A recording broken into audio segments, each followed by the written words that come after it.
欢迎来到黎春正频道，请订阅频道，所以大家不要错过当天最热门的新闻。我们今天的时事通讯包括以下内容：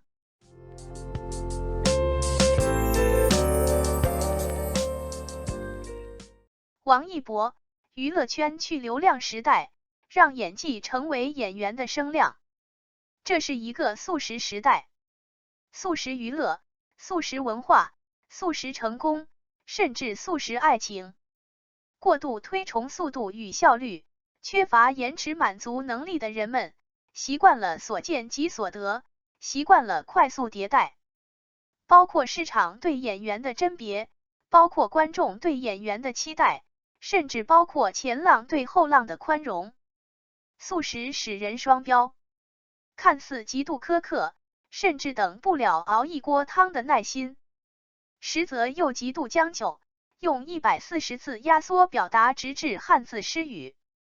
然而，熬汤需要火候，演技也一样。01接受类型试炼，达芬奇也是从画鸡蛋开始的。不像不成戏，太像不成意。表演是生活的艺术提炼，真实的虚拟再现，真谛在分寸拿捏。它也分流派，体验派、方法派要求演员相信情境，沉浸式演谁是谁，而表现派则强调对角色理解的外化，以达到演谁像谁。王一博更趋表现派，演得挺像，但不那么追求人戏合一，比起沉浸式演技的完全忘我，就像开着上帝视角，始终保持一定的自我抽离感，这就是表现派演技。不只凭天赋和敏感，不靠所谓下意识，而是高度自律拿捏和设计，以完成对生活的模仿。这正如蓝忘机、谢允、百里弘毅、王一博人戏分明，绝不与角色混淆。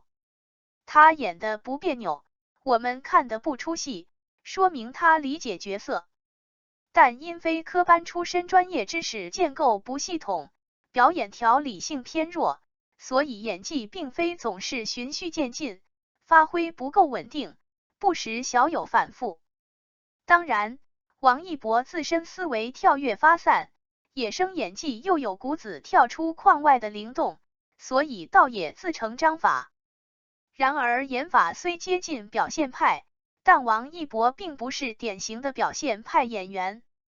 他塑造过的角色有高冷、孤傲、木讷的，也有任侠、热血、风趣的，多少都有演员本色加成，因为他的确有冷暖两种性格底色，取决于人际交往领域与界限，矜持慢熟是真的，热情奔放也是真的。所以王一博也有人戏合一的体验派演技高光。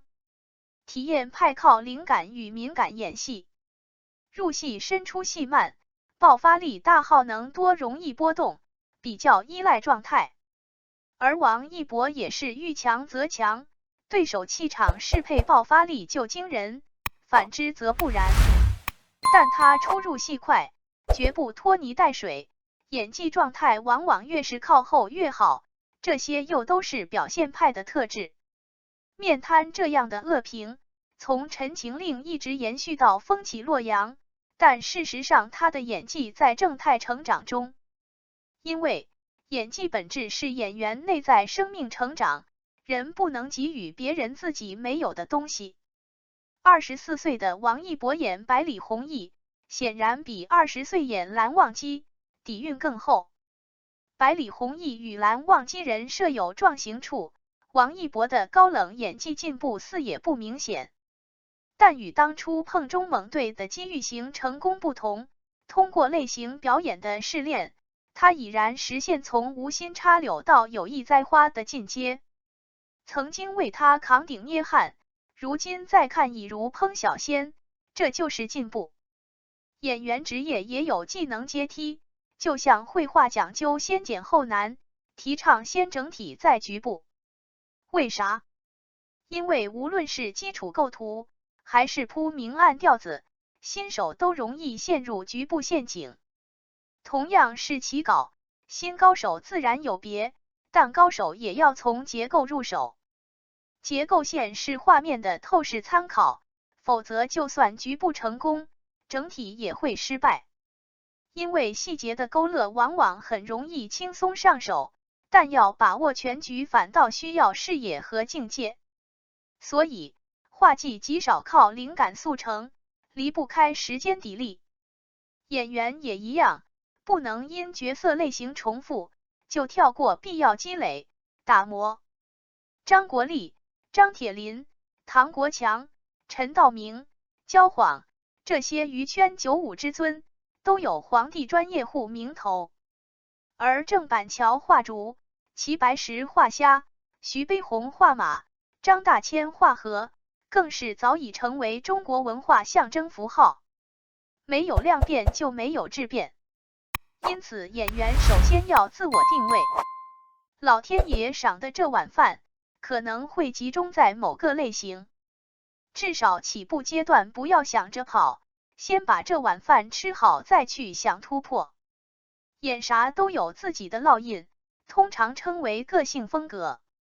但浓厚个性同样是标签，本质也是一种类型化，这说明艺术评判没有绝对根据。总之，经验可以复制，角色却不能雷同。类型化表演的单点极致，其实也将促成个性表演风格的诞生。这就是法无定法。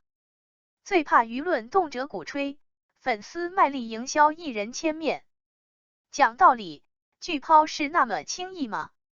导演需要演员胜任角色以完成作品，演技说到底是利他属性，并不是说演员不要突破，但这突破必须基于理性判断，不是被舆论绑架而盲目求剧抛，片面求千变。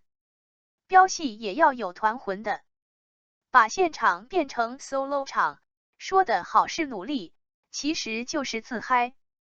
所以，清醒认识自己，利用自身优势更好塑造人物，才是演员最根本的任务。02保持合理期待，期待首先是一种正常的等待。技巧是演技的技术载体，但也是艺术的形式桎梏。过于程式化而缺乏力量感，容易让表演变成工业品，这是学院派和老戏骨容易踩的坑。而青涩热情、野生演技，虽不娴熟，却胜在灵性和冲击力，有着不成风格的风格。所以说，事物都有两面性。演员所处人生阶段不一，对生活感悟理解不一，对角色的处理也不一。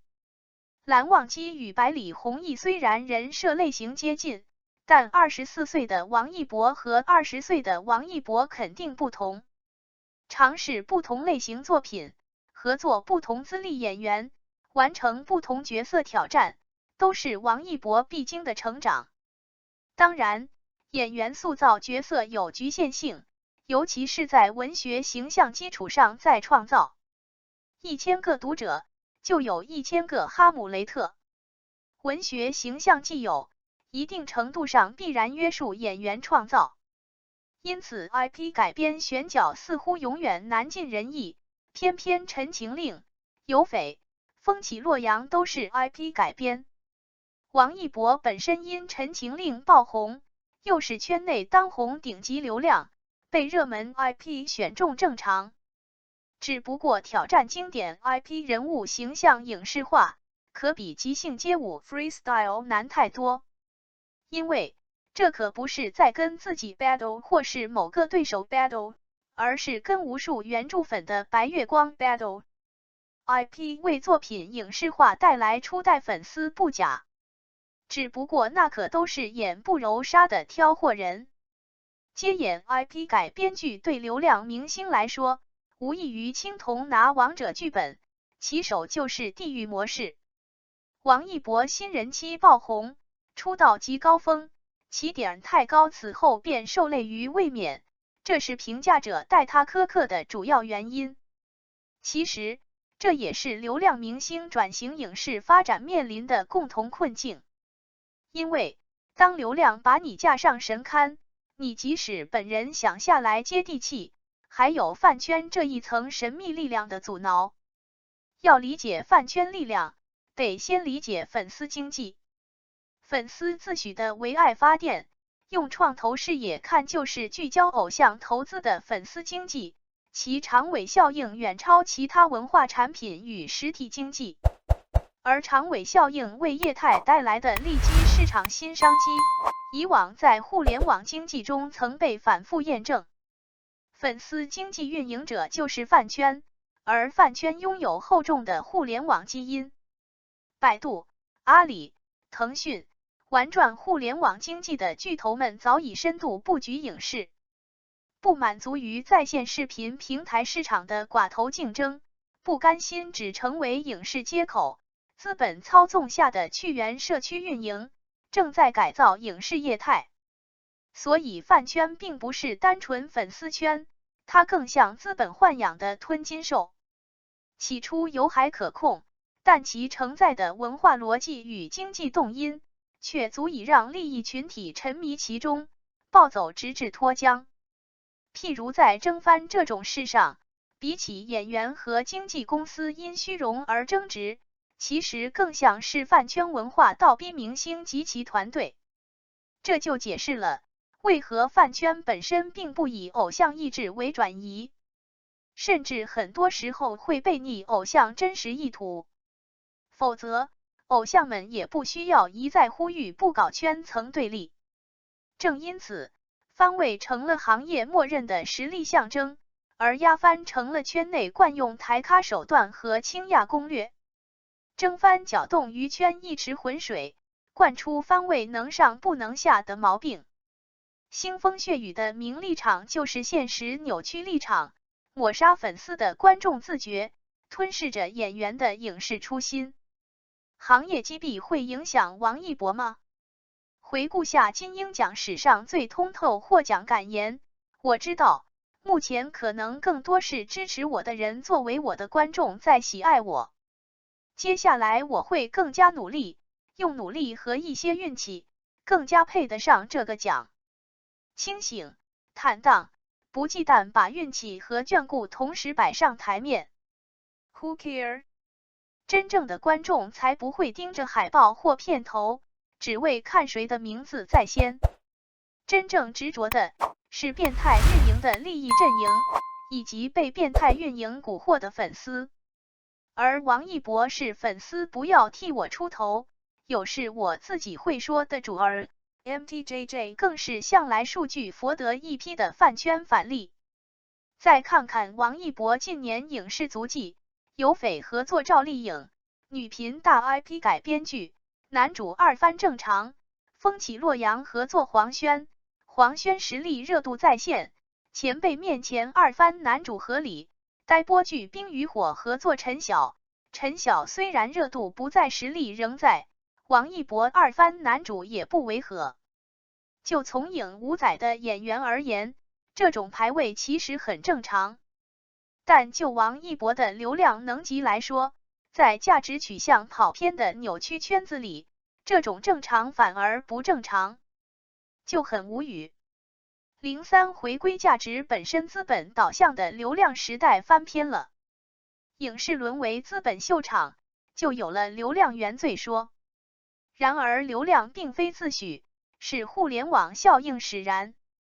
偶像快速迭代，快乐不断贬值时，他们被市场选择，被包装，被推送到大众面前，在时代沙滩仓促写下姓名，又无情被吞噬。王一博赶上了这个浮躁的娱乐时代，但又有多少人知道，2019一夜爆红的幸运降临前，他已以舞者角色在娱圈逐梦8年。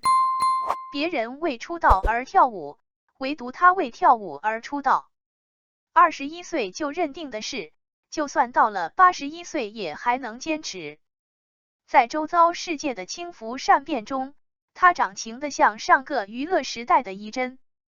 王一博从偶像到演员的路走得不易，但个性突出是他的演技加成。艺术需要个性，没个性成不了艺术家。戏骨成就无数，人生作也是个性与角色高度契合的。譬如陈道明遇见康熙，刘晓庆遇见武则天，张国荣遇见程蝶衣，林青霞遇见东方不败。但由于个性意图又狭窄，陈小旭情系林黛玉，六小龄童笃爱美猴王，陆树铭矢志关羽，一生似乎都在等待、追索、缅怀与角色冥冥中的命定。为攀新巅峰不是实力不济，只是此生足矣。对艺术的忠贞敬畏，执拗坚守，充满令人钦佩、感慨的悲壮。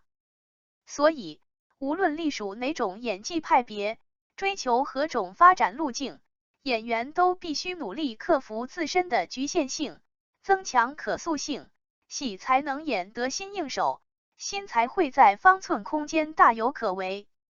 论演员形、台、声、表科班基本功，王一博多半不具优势。好在重围之中，他找到了破防之刃，那就是形体价值。体态往往下意识袒露内心特质和人格特征，是观众理解影视人物的钥匙，同时也是诱发情感的利器，情感体验的强刺激物。形体动作的小真实，可以带来思想情感和体验的大真实。而王一博是舞者，体态是他游刃有余的利器。一个舞者的审美心理与艺术感受是厚积薄发的，这使得王一博的气质结构多元立体，酝酿出人格的醇厚感，为他胜任角色提供了文化赋能。表现不同人物，他形体语言不同。蓝忘机眉骨松风，惊鸿照影仙气飘飘。百里弘毅纯良忠厚，乐观无畏孺子可教。